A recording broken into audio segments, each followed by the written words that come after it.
Assalamu alaikum wa rahmatullahi wa barakatuh. Bonjour tout le monde, j'espère que vous vous portez bien. Aujourd'hui, nous allons travailler le résumé du 24e juz du Coran al-Karim. Dans le 24e juz, il y a la suite de Surat Zumar. Il y a dans le Coran al-Karim 7 sourates qui commencent par Hamim, Al-Ghafir, Al-Fuzilat, Al-Shura, Al-Zukhruf, Al-Dukhan, Al-Jathiya et Al-Ahqaf qui commencent par le mot Hamim. Et dans ce juz, il y a Surat Al-Fuzilat qui commence aussi par Hamim, que l'on appelle aussi Sajda Hamim. Ces 7 sourates sont aussi appelées Al-Hawamim. Ce sont toutes des sourates mécoises et elles ont été révélées les unes après les autres après Surat Zumar, au milieu de la période mécoise, avant l'Hijra en Abyssinie. Ce sont des sourates qui invitent les gens à croire en Allah subhanahu wa ta'ala, à profiter de sa miséricorde, et ces sourates sont un réconfort pour les croyants qui ont été persécutés à cause de leur foi. Ils reçoivent la bonne nouvelle que la vérité prévaudra. Donc le 24e juz continue avec la suite de Surat Zumar. On parle de la personne ingrate qui est égoïste, elle suit ses caprices et ses désirs seulement. Il est dit dans Ayah 51, « Le mal de ce qu'ils ont fait les affligera. Les mécréants subiront la détresse à cause de leurs actes et ils n'y échapperont pas. » La fin de Surat Zumar décrit la manière dont les foules de mécréants seront jetés en enfer. Dans Ayah 71, les anges demanderont « Des messagers parmi vous ne sont-ils pas venus réciter les versets de votre Seigneur et vous avertir de la réunion de ce jour ?» Ils regretteront. C'est le but de présenter l'au-delà au présent pour nous secouer et nous réveiller. Au contraire, l'entrée des croyants au paradis est digne avec des anges chantant des louages du Seigneur, Allah subhanahu wa ta'ala. La sourate suivante du 24e juz est Al-Mu'min, le croyant. Elle commence par l'affirmation suivante dans Ayah 2. Ceci est une révélation d'Allah, le Tout-Puissant, l'Omniscient.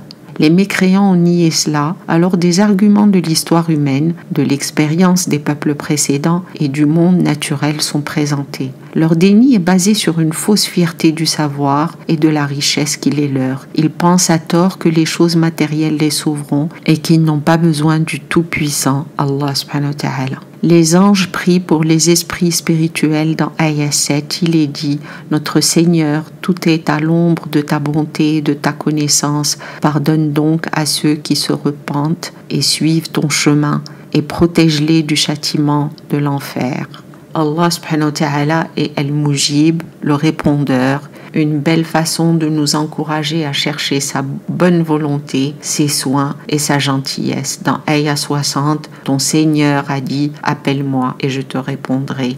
Après, il y a de diverses histoires et scènes dans Surat Al-Mu'min avec le même sujet. Tous parlent du fait qu'Allah subhanahu wa ta'ala est le Tout-Puissant, capable de ressusciter les morts. Le matérialisme est un fort attachement aux choses du monde dans la mesure où les gens ne croient en rien d'autre qu'aux problèmes pratiques de leur vie, et il est cité dans Ayah 83, ainsi, lorsque nos messagers sont venus à eux avec des signes clairs, ils ont continué à profiter de leur savoir et ont finalement été engloutis par la punition dont ils se moquaient. Des scènes du jour du jugement dernier décrivent la justice divine en plein essor. Les membres du corps des personnes témoigneront contre eux. Les gens sont jetés dans le feu de l'enfer. Les anges réprimandent les gens de l'enfer et les représentations graphiques des tourments infernaux. Tout se combine pour semer la peur dans le cœur des êtres humains. Le 24e juz continue avec Surat As-Sajda, qui a été révélé au milieu de la période mécoise, après que Hamza radiyallahu anhu, l'oncle du prophète Sidna Muhammad sallallahu alayhi wa sallam, ait accepté l'islam. La persécution contre les musulmans était à son paroxysme.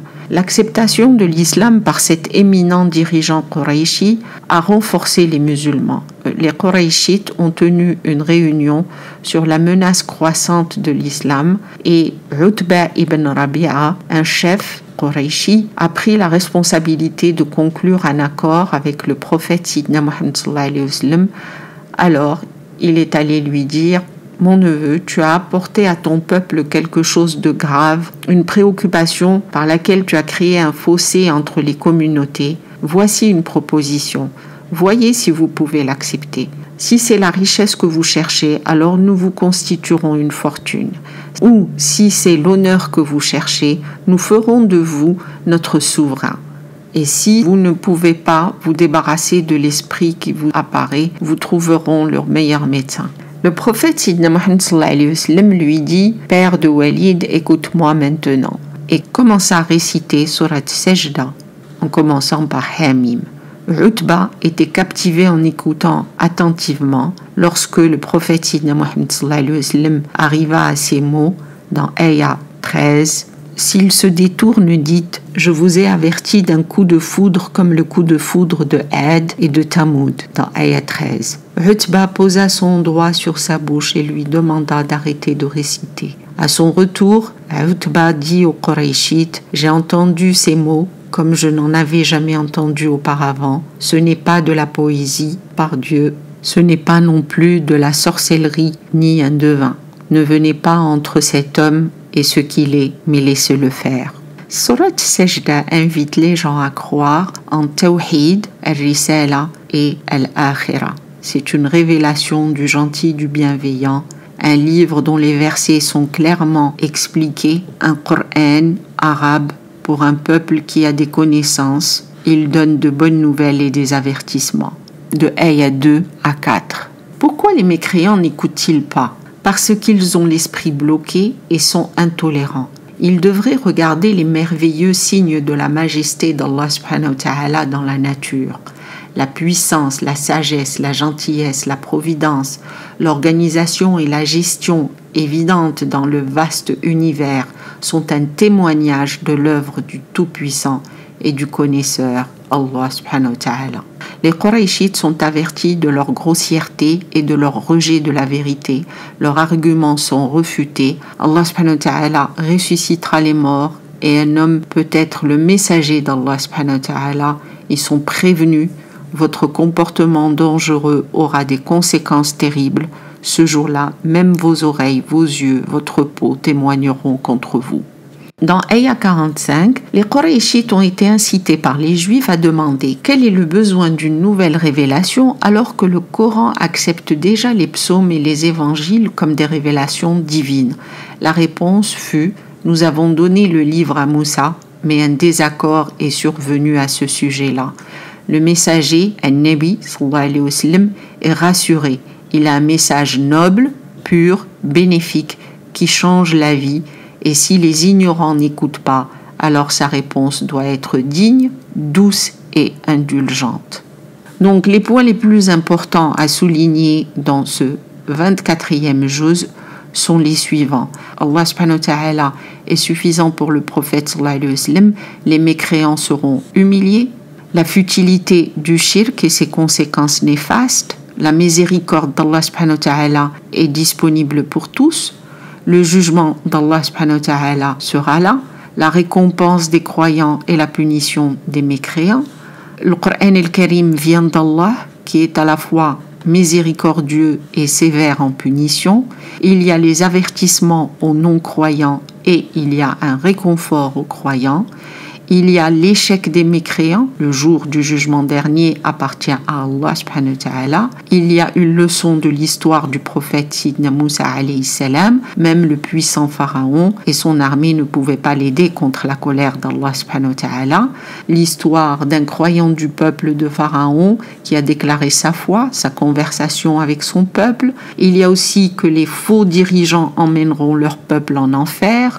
Par contre, Allah subhanahu wa ta'ala aide les prophètes et leurs partisans. Il y a la gloire d'Allah subhanahu wa ta'ala. Allah subhanahu wa ta'ala a le pouvoir sur la vie et la mort. Il y a aussi qu'il faut tirer des leçons de l'histoire passée. Après le jugement, la repentance ne fera aucune différence. Il sera trop tard.